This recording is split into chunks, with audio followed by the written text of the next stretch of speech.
Good morning, everyone. It's been a couple days since you last saw me. I've been out in the field quite a bit, but it's just been lackluster.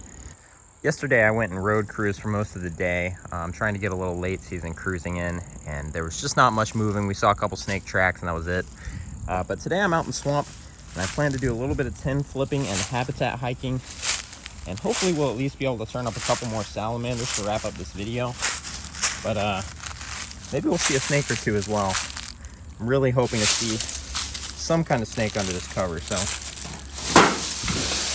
Oh, very nice. That's the first copperhead I've ever seen in this area. That is really cool. All right, I moved him up there and I'm gonna go through the rest of this. That is really cool. If we don't see anything else, that already makes the day for me. Oh, there's another one. Are you serious? What on earth? 2 copperheads in this tin stack that I've never found even a snake. Well, I think I've seen some ringnecks in it. That is crazy. I know we flipped a lot of copperheads a couple weekends ago down in South Carolina, but up here, I mean, these guys are very common on the roads, but I never flip them under 10. That is really cool. Here's these 2 guys side by side. Now that I think about it, I actually did see my first copperheads in this general region, or well, I guess in this county, back in, I guess it would have been September. So I have seen a couple copperheads in this area, but this is the first time I have flipped them, and they're definitely not nearly as common as cottonmouths are. Cottonmouths are definitely the more common of the Echistrodon in this region. But either way, really cool. These are actually some really nice looking little copperheads too. This one's got some really orangey colors to him, and the one in the back's got some kind of pinkish hues. Really cool looking. My day is made already. That's awesome. And this is only the first stack of tin, so we're gonna go flip the rest of the stuff we have out here and see if there's anything else hanging out. All right, well, I'm gonna put these guys back under their tin, and we're gonna head out into the swamp and flip the rest of the stuff. Maybe turn a couple logs and see if we can find any salamanders while we're at it. Really cool. Great way to start the day. All right, guys, let's make sure they get back under their tin. Put them over here where they can get in the layers. There we go. And you over here as well.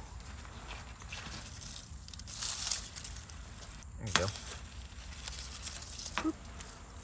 Very nice. Well, under that tiny log was our first salamander of the day. This little guy is a male southern two-line salamander. You can see he's got those long dangly cirri on the front of his face. And those are an adaptation for pheromone tracking during breeding season. A really cool alien looking feature that these male, really only the male two-lines and a lot of other Eurycia will develop these. It's actually where they get their scientific name, Eurycia cerigera, named after those cirri. So really cool. I'm just gonna let this guy crawl back under his log and we're gonna get back to it. I'd be lying if I said this wasn't pretty cold.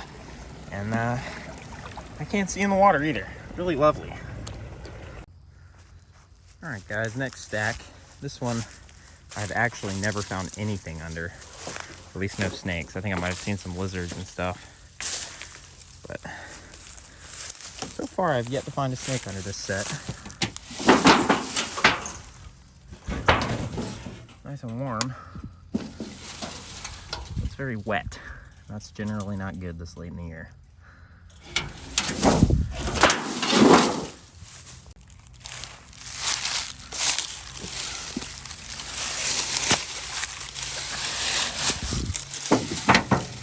Crawfish and a frog. No snakes though. Here's our next herp of the day. Nice green anole. Sitting out getting some sun. It is nice and warm today. The overnight was chilly again in the high 30s, but it's up to about 72, 73 right now, so it feels pretty good out here. But I'm just gonna leave that guy to his business. I love it when they get that white highlight down their back like that. Really cool looking. All right, back to it. All right, guys, well, unfortunately, most of my flips were pretty much too soggy, aside from the one that had the copperheads under it. It's kind of to be expected this time of year. The water table fluctuates so much in this floodplain environment. But I'm out here flipping logs. Just got this little guy, or girl. This is a female southern two-line salamander. All right, guys. Well, I had a little bit of a change in plans, and I ended up coming home to try to flip a little bit here at the house before it started getting dark. And just turned over this little rock, and underneath it was a nice little red-bellied snake. So snakes are out here at the house. I'm going to flip here and hopefully be able to find a couple more things to kind of wrap up this video. But really nice little black-faced red-bellied snake as our first find here at the house. This guy's got an interesting looking faded kind of yellowish belly. Oh, he's doing a lip curl too. These guys do a really weird defensive mechanism where they curl their lips up and expose their teeth. But look at that belly. It's more orangish than red. Really cool. Kind of see that lip curling. Calm down a little bit. Really cool. We'll put him back. All right, everyone, we're going to take a quick break from our regularly scheduled programming to talk a little bit about something that I think is very important. My good friend Bob Ferguson is making these holiday calendars with awesome herp pictures, and there's also some without herp pictures if you're more into mammals. There's birds. There's a whole selection of these awesome calendars on his website that I'm going to link below. The really important part about this is all of the proceeds from these calendars go towards rainforest conservation. Last year, you guys alone were able to save 30 acres of rainforest from buying these calendars.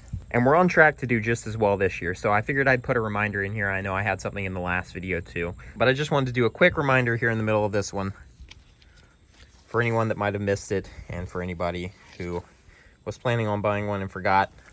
If you order these calendars by December 6th, I believe, you can get them by Christmas. They make a great gift, and especially for nature folks that would be happy to know that the profits went towards rainforest conservation. So Bob donates his profits to the Rainforest Trust, which in turn buys land. Calendars cost $30 each. And from the 60-something of y'all that bought calendars last year, we were able to save 30 acres of rainforest. That is an insane difference. 30 acres is a lot of land, and you guys directly paid for that. And that is incredibly cool to me. It's one of my favorite things that I've been able to accomplish here on the channel, is helping Bob out with his project. And I'm so thankful that you guys are in support, and hopefully you're enjoying the calendars too. This timber rattlesnake one's the one I'm going to be using. You know, I love timbers. I also love milk snakes, so I've got this one too. But this is probably the one I'm going to be using. Bob has some awesome timber photos from all over the Northeast, and probably a couple in here from elsewhere too. I'm going to get back to the video. Thank you guys so much for ordering calendars if you chose to order calendars this year. Like I said in the last video, it means the world to me. So back to our video. Calendar link is going to be in the description of the video. Don't forget to use discount code NOAH5 for $5 off. All right, this stuff's actually in the sun, so we'll see if there's anybody hanging out. No one there.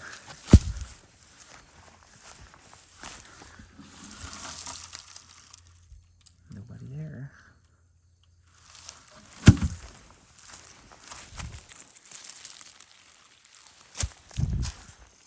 This piece is looking really good. For fire ants. Awesome.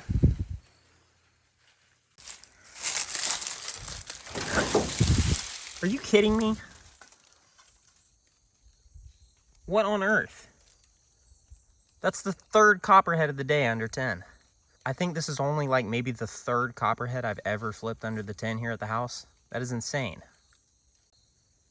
That is so cool and weird. Like, we found more copperheads today than anything in November. That is insane. I know there's a lot of places in the range of copperheads that they're fairly common in the winter, including lots of places that I herp, like South Carolina and Louisiana. But, I mean, I've been flipping 10 around here my entire life, and not once have I seen a copperhead in November, much less 3 in a day, much less in my yard. That is so strange. But I'm not going to be complaining about it. That is super cool. I love seeing copperheads, and I especially love seeing them in habitat like this. What a beautiful little snake. So I think I'm going to temporarily move this guy, see if there's anything under the piece that he's sitting on top of, and then we'll put him right back. That is so cool. This is a young snake too, probably 2 years old if I had to guess. He looks a little bit big to be a well-started yearling, but that is really cool. Put a little scale next to it. You can see he's about maybe a foot long, maybe a little bit shorter. Juvenile for sure. He'll probably be old enough to breed by next fall in the event that this is a boy. But either way, really cool. What a way to end the video if we don't see anything else. Actually, upon closer inspection, I think this is a female. You can see she's got a really short little quick tapering tail. Still a little bit of yellow on it too. What an awesome snake. Alrighty, well let's put this beautiful little girl back under her tin and keep flipping. What a strange day we've been having. 3 copperheads, a ringneck, and a red-bellied snake is the only snakes so far. Alright, get under there. There you go. Alright, next set. To my recollection, that copperhead was the first snake I've even found in that set. For some reason, I vaguely remember maybe seeing a ringneck in there, but it's definitely the first interest in the snake that we've turned up in that set. I still haven't found anything in this one.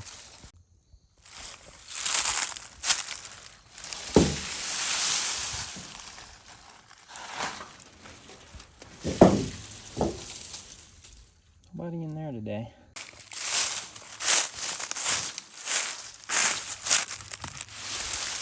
Oh, there's a marbled. Nice. It's a different one than we usually see over in this area too. Very cool. Nice little marbled salamander. Hopefully we'll be seeing plenty of these guys over the next couple weeks, so I'm just gonna leave him right there. Well, this was a cool double flip. Just got this guy and a brown snake. We very rarely see brown snakes here on the property. That's cool. It has ended up being a pretty snaky day.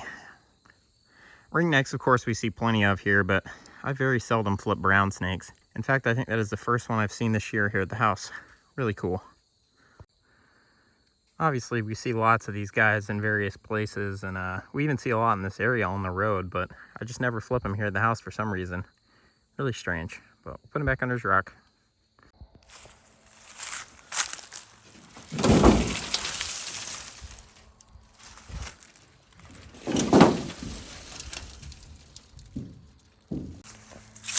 Alright, last piece of tin for the day. Doesn't look like there's anybody under it. Oh well. Certainly can't complain about how today went. 3 copperheads in an area where I very seldom see them under 10. It was definitely cool to see, particularly that one in my yard. Really solid day all around. I'm probably going to wrap the video up here.